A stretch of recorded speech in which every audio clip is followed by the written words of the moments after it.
Assalamualaikum warahmatullahi wabarakatuh. Apa kabar siswa kelas 4? Mudah-mudahan kalian dalam keadaan sehat ya. Tetap semangat untuk belajar dari rumah. Kali ini kita masuk ke subtema 3 dalam tema 6. Giat berusaha meraih cita-cita. Kita masuk ke pembelajaran 1. Mulai dari halaman 112. Baiklah, kita amati gambar berikut. Di sini ada gambar sungai. Nah, yang atas adalah Sungai Pesanggerahan pada waktu dahulu. Nah, yang bawah ini adalah Sungai Pesanggerahan sekarang. Berbeda ya. Sungai yang dulu itu kotor, banyak limbah, banyak sampahnya. Sedangkan sungai yang sekarang, Sungai Pesanggerahan yang sekarang itu sudah indah ya, sudah bersih. Nah, menurutmu siapakah yang berperan untuk mengubah sungai tersebut? Dari yang tadinya kotor, banyak limbah, banyak sampah menjadi bersih seperti ini. Ya, ini adalah kondisi sungai di Jakarta sekarang. Ternyata semuanya berasal dari satu orang yang peduli dan bertekad baja. Siapakah beliau? Beliau adalah H. Khairuddin, si pendekar Kali Pesanggerahan. Keinginan untuk kembali melihat Kali Pesanggerahan di Jakarta yang bersih membuat H. Khairuddin atau yang dikenal dengan Bang Idin berpetualang menyisiri bantaran sungai tersebut. Kali Pesanggerahan yang dulunya tempat ia bermain air bersama teman-temannya telah berubah menjadi kali yang kotor, penuh sampah, berwarna hitam dan abu. Dengan berbekal golok dan tekad yang besar, ia mulai menyusuri bantaran sungai itu untuk melihat tingkat kerusakannya. Ia pun mulai membersihkan sampah-sampah yang menutupi sungai tersebut. Banyak anggota masyarakat yang menentangnya karena dianggap sebagai perusuh. Kegiatannya banyak terhalang justru oleh masyarakat sekitar sungai yang tidak memahami tujuan kegiatannya. Akan tetapi, ia tidak marah. Baginya, untuk menyadarkan orang lain tidak perlu membalasnya dengan kekerasan. Ia melakukan berbagai cara untuk membuat masyarakat sekitar sungai sadar pentingnya merawat sungai sebagai sumber daya alam mereka. Akhirnya, berkat kesabaran dan tekad kuat, lambat laun kesadaran masyarakat mulai tumbuh. Bang Idin kemudian juga mengajak teman-temannya sesama petani penggarap untuk mengikuti langkahnya. Kini mereka berhasil menanam 40 ribuan pohon produktif di sepanjang bantaran kali. Burung-burung yang dulunya pergi akhirnya kembali, mata air yang dulu tertutup sampah kembali hidup. Air Kali Pesanggerahan kini sudah normal kembali, ikan-ikan bisa hidup dan berkembang biak. Sepanjang tepian Kali Pesanggerahan menjadi hijau, burung-burung berkicau setiap hari. Bahkan burung cakakak yang bersarang di tanah dan sudah jarang ditemui di wilayah lain di Jakarta, kini juga bisa ditemukan. Pohon-pohon yang mulai langka di Jakarta dapat dijumpai di sini. Belum lagi tanaman obat yang jumlahnya mencapai 142 jenis. Di balik sikap kerasnya, pria kelahiran 13 April 1956 ini ingin membuktikan hanya orang yang benar-benar memahami alam yang dapat menyelamatkannya. Di tangan Bang Idin, Kali Pesanggerahan yang kotor dengan bantaran yang tak terurus berubah menjadi lahan produktif dan alami. Bersumber dari danamonaward.org. Nah, berdasarkan bacaan tadi, kita akan melengkapi diagram ya atau peta pikiran berikut. Cita-cita Bang Idin, halangan yang dihadapi dan sikap yang dimiliki serta usaha yang dilakukan. Ya, cita-cita Bang Idin adalah melihat Sungai Pesanggerahan yang bersih. Halangan yang dihadapi oleh Bang Idin adalah satu, banyak anggota masyarakat yang menentangnya karena dianggap perusuh. Dua, masyarakat sekitar sungai yang tidak memahami tujuan kegiatannya. Nah, sikap yang dimiliki oleh Bang Idin adalah tidak mudah marah dan anti kekerasan, kerja keras, kesabaran, dan tekad yang kuat. Usaha yang dilakukan adalah membersihkan sampah, menyadarkan masyarakat, dan menanam pohon produktif. Nah, ini cita-cita Bang Idin sungguh mulia ya. Usaha dan kerja keras telah dilakukan untuk mewujudkan mimpinya yang dapat memberikan manfaat yang besar kepada masyarakat di sekitarnya.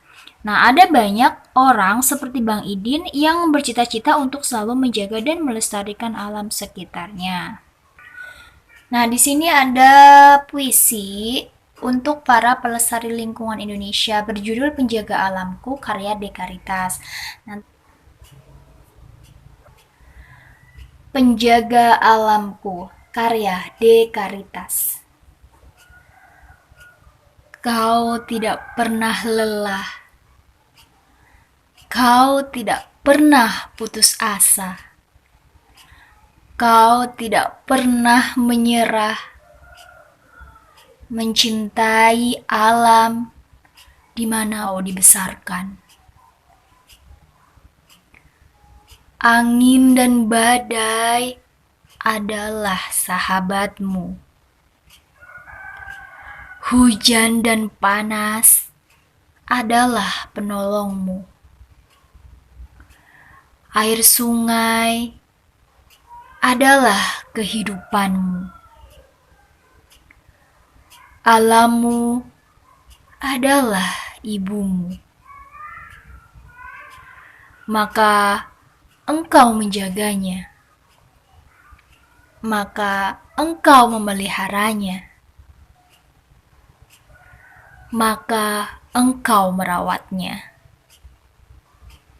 Karena alam adalah ibumu. Setelah membaca puisi tersebut, kita jawab pertanyaan-pertanyaannya ya. Berkisah tentang apakah puisi Penjaga Alamku? Puisi Penjaga Alamku bercerita atau berkisah tentang orang yang menjaga alam dengan tidak pernah lelah, tidak pernah menyerah, dan tidak pernah putus asa walaupun angin, badai, hujan, dan panas menerpa. Usaha apa ya saja yang harus dilakukan untuk menjaga alam? Usaha yang harus dilakukan untuk menjaga alam yaitu kita harus menjaga, memelihara, dan merawat alam misalnya dengan tidak membuang sampah sembarangan, tidak menebang pohon sembarangan, dan seenaknya. Mengapa alam dalam puisi di atas disebut sebagai ibu? Alam dalam puisi di atas disebut sebagai ibu karena alam sudah menyediakan segala sesuatu yang menjadi kebutuhan yang diperlukan oleh manusia. Nah, anak-anak, tahukah kamu?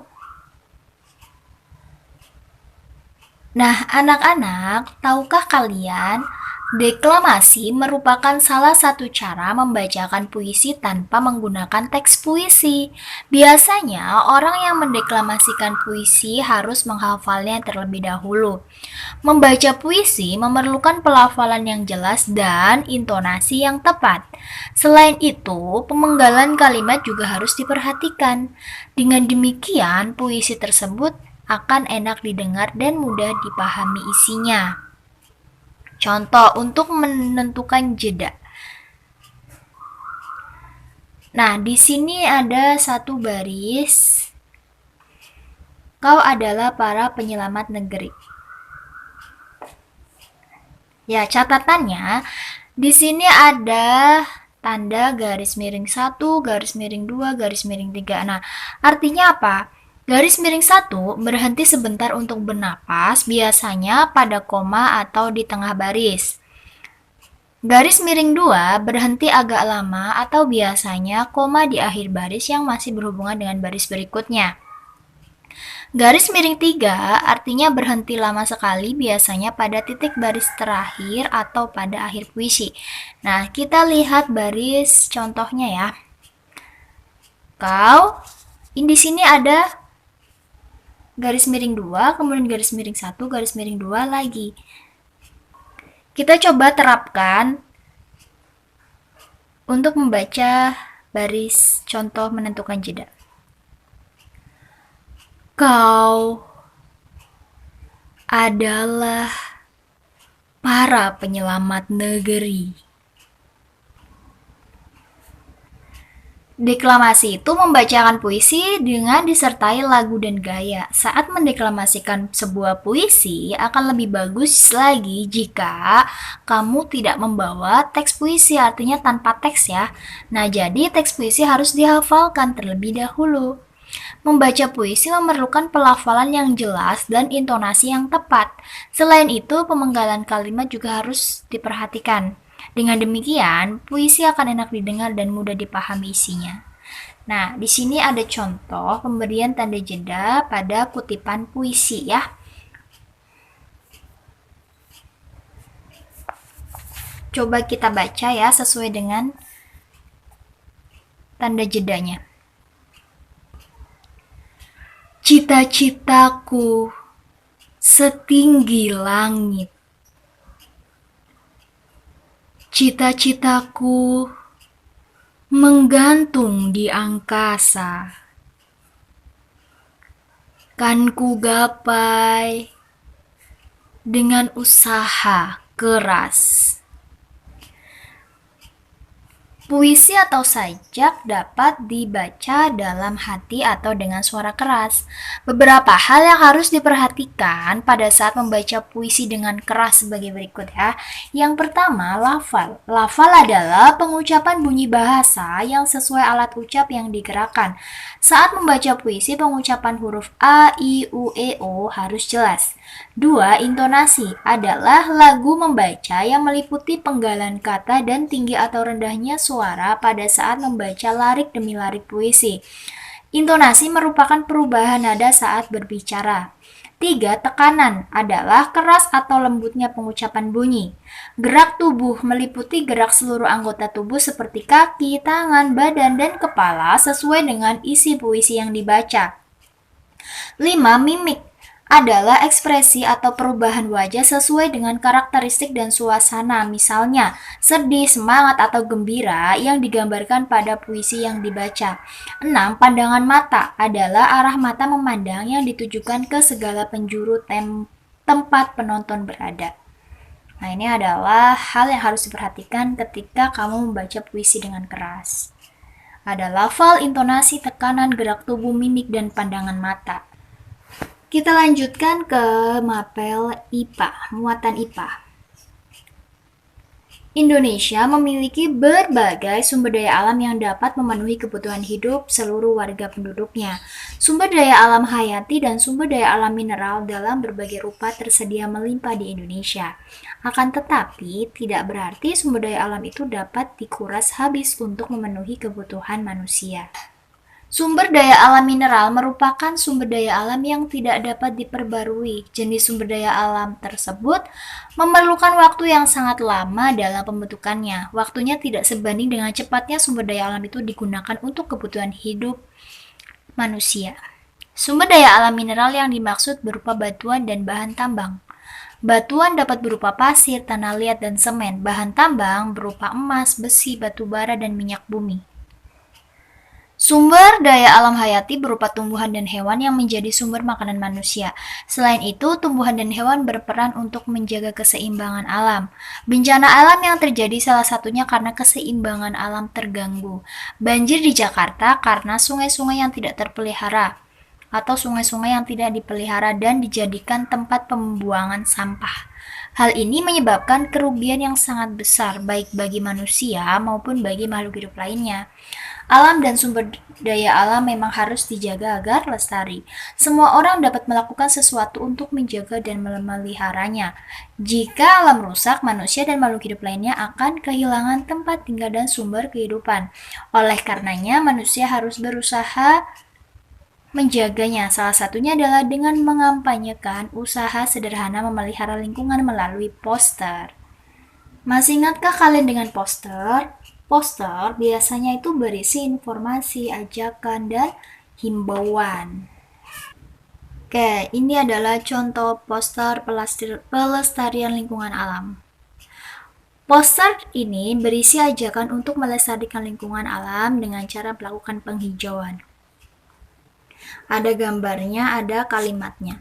Hijaukan kembali untuk masa depan bumi kita. Nah, tugas kalian adalah Buatlah sebuah poster dengan memilih satu dari dua tema berikut ya. Pilih salah satu. Mau pilih tema yang pertama atau yang kedua? Pentingnya melestarikan sumber daya alam hayati, yaitu tumbuhan, atau tema yang kedua, pentingnya melestarikan sumber daya alam hayati hewan. Ya, pilih salah satu, itu tugasnya membuat poster. Nah, di halaman selanjutnya pun ada contoh ya. Di situ ada poster.